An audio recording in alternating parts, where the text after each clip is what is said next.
Successive New Zealand governments have neglected military spending. For this reason, the New Zealand military has a number of massive weaknesses. Funding is desperately required to address these weaknesses. The world is a very dangerous and brutal place. Recent wars have made that very clear. The international order is a volatile place. Things can change very quickly. In the 1930s, many people felt safe.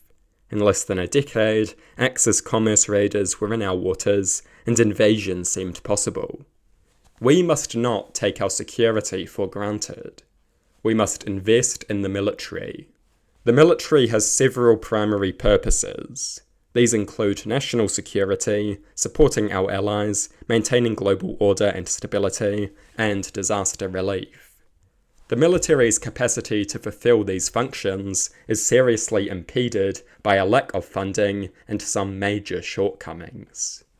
There are a number of priorities for future investment. We need new diplomatic transport planes. New Zealand's 2 diplomatic transport jets are notoriously unreliable. They should be replaced immediately with a cheap and reliable option. These aircraft are crucial. If we are to have a strong international presence as an isolated island nation, we must have effective and reliable transport aircraft. We also need to upgrade our frigates. As an isolated island nation, the frigates are massively valuable. They give us a combat capacity that we would otherwise lack. Our frigates are increasingly outdated. Their Australian counterparts have surpassed them considerably in terms of both sensors and weaponry. The frigates should be upgraded or even replaced. At the very least, they should receive an upgrade that brings them more closely in line with their Australian counterparts. They should receive ship-launched anti-ship missiles. The Harpoon missile is a potential candidate. The current reliance on small helicopter-launched Penguin missiles is not ideal. New naval helicopters are also required. The Seasprat helicopters are increasingly outdated. These helicopters are crucial for anti-submarine and anti-surface warfare. We should be well prepared for this kind of warfare. A number of replacement options should be analysed. The US Seahawk or the British Wildcat being the most probable options. The Seahawk is especially likely as Australia and the USA, our most significant defence allies, both use it. This is good for interoperability. Spare parts, maintenance, cooperation, training, these things are made easier by shared equipment. New Zealand also needs to develop some kind of air combat capacity.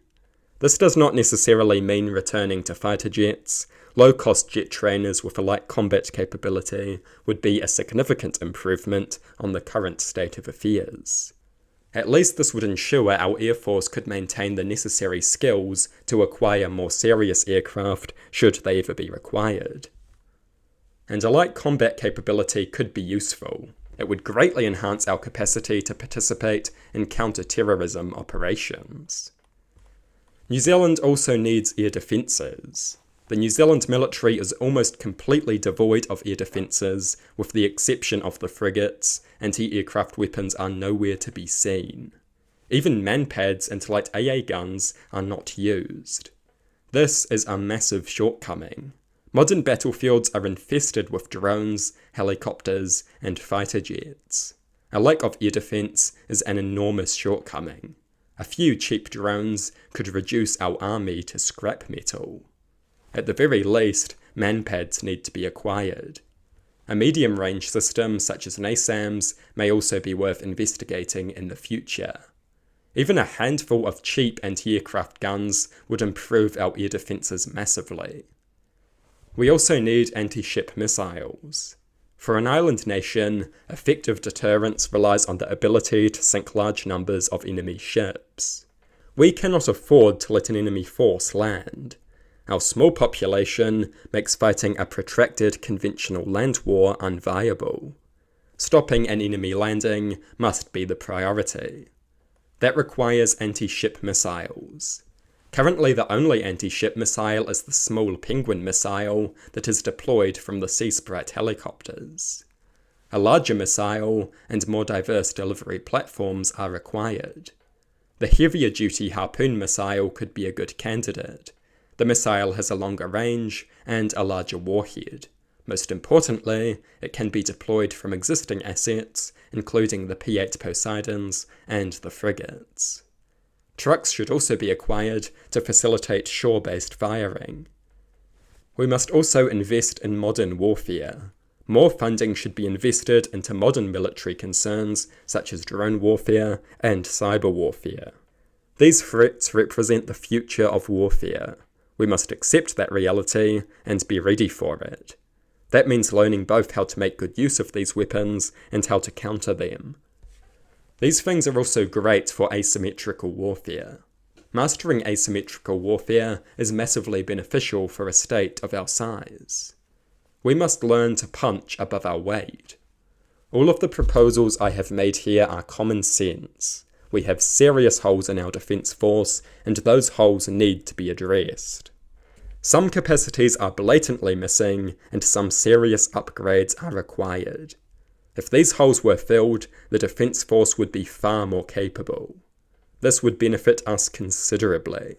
Our national security would be stronger, we would possess considerably more leverage as an alliance partner, and we would be less dependent on other states, increasing our sovereignty. Significant military investment is an absolute necessity as we enter an increasingly volatile international environment. It is time to increase our military spending.